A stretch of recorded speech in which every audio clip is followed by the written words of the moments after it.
नमस्कार, मैं मनन चंद्रा। आज हमारी खबर देश के हर उस आम आदमी से जुड़ी है जो पैदल, बस में, ट्रेन में या फिर अपनी कार या मोटरसाइकिल से कोई भी पुल यानी ब्रिज पार करता है। आप भी हर रोज़ किसी न किसी पुल से गुजरते होंगे। अब ज़रा सोचिएगा कि आप किसी बस, कार या मोटरसाइकिल से एक पुल को पार कर रहे हैं और अचानक से वह पुल टूट जाए, ज़मीन ताश के पत्तों की तरह बिखरने लगे और पुल टूटने के बाद आपकी गाड़ी नीचे उफनती नदी में गिर जाए तो क्या होगा। रविवार करीब शाम 6:30 बजे मोरबी शहर में मच्छू नदी के ऊपर बना एक ब्रिज टूटकर गिर गया। यह पुल करीब 143 वर्ष पुराना था और अंग्रेजों के समय का बना पुल था। यह पुल मोरबी के राजा बागजी राव के द्वारा बनवाया गया था और उन्होंने इस पुल के उद्घाटन 1879 में करवाया था। 765 फीट लंबा और करीब 4.5 फीट चौड़ा यह पुल महज कुछ सेकेंडों में टूटकर गिर गया। छठ पर्व के अवसर पे काफ़ी लोगों की भीड़ उमड़ी थी और 150 लोगों के क्षमता वाले पुल पर 400 से 500 लोग करीब सवार थे। यह मोरबी के एडमिनिस्ट्रेशन पे सवाल उठाती है कि 150 क्षमता वाले पुल पर 400 से 500 लोग कैसे सवार थे। इतनी भीड़ वहां जमने का परमिशन किसने दिया। मौके पर एनडीआरएफ की टीम पिछले कई घंटों से रेस्क्यू ऑपरेशन कर रही है। आर्मी और एयरफोर्स की भी मदद ली जा रही है, लेकिन पूर्ण सफलता प्राप्त नहीं हुई है। लगभग 143 लोगों के मरने की पुष्टि हुई है और 150 से अधिक लोग अभी भी लापता हैं।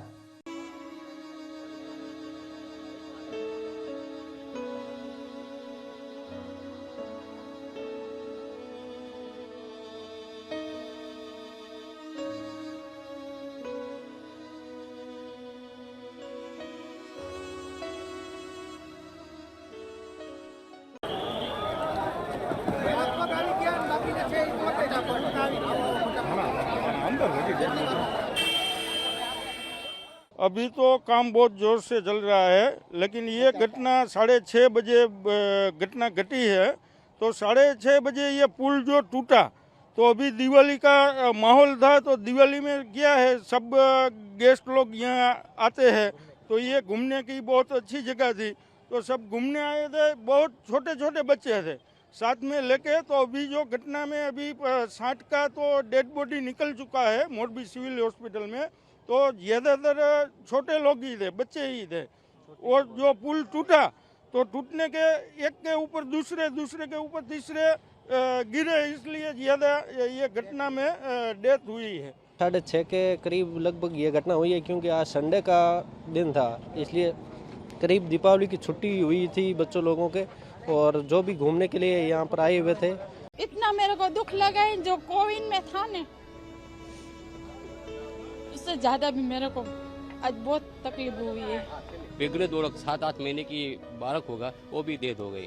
सबको बोलती हूँ, मानव सेवा में सब जुड़ के रहो, और सबने साथ दिया। 108 प्रेस रिपोर्टर, हॉस्पिटल का टाप्स, कोई भी संस्था, सब मिलके अपना समझ के बहुत सपोर्ट किया। मैंने सब देखा है। जो 6:30 के बाद में पुल टूटा, एक भाग ही टूटा है। आधे लोग ऐसे टिंग गए थे, फिर जैसे स्लिप हो गया था। फिर मैंने सबको 6:30 बजे किसी ने फ़ोन किया, सब बात की। फिर मैंने हम विश्व गुरु बनने की बात करते हैं, हम 5 ट्रिलियन इकोनॉमी की बात करते हैं।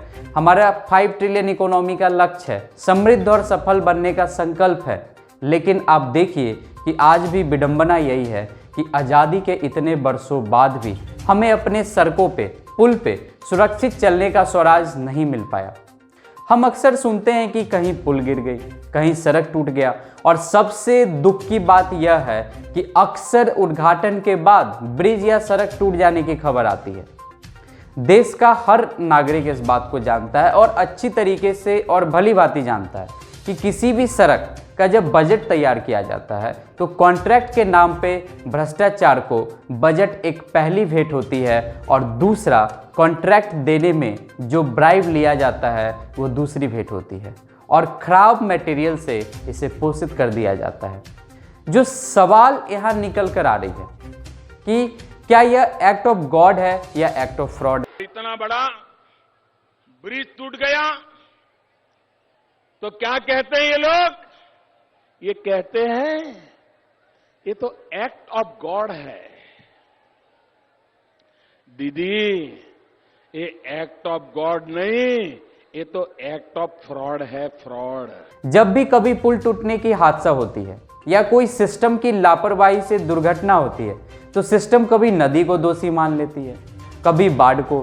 कुल मिलाकर ये कहते हैं कि कुदरत को कटघरे में खड़ा कर दिया जाता है और कुछ दिन शोक संवेदना व्यक्त करते हैं और एसआईटी की टीम अपनी जांच लगातार करती रहती है, लेकिन उसका ना कोई रिपोर्ट निकलता है, ना कोई समाधान निकलता है, ना कोई कंक्लूजन निकलता है। कौन दोषी, कौन जिम्मेदार, किसी भी चीज़ों का कुछ भी पता नहीं चल पाता है और हम अगली ह्यूमन मेड डिजास्टर का इंतज़ार करने लगते हैं। मैं आपसे पूछना चाहता हूँ कि क्या आप लोगों के बेमौत का जिम्मेदार को दोषी नहीं मानना चाहिए?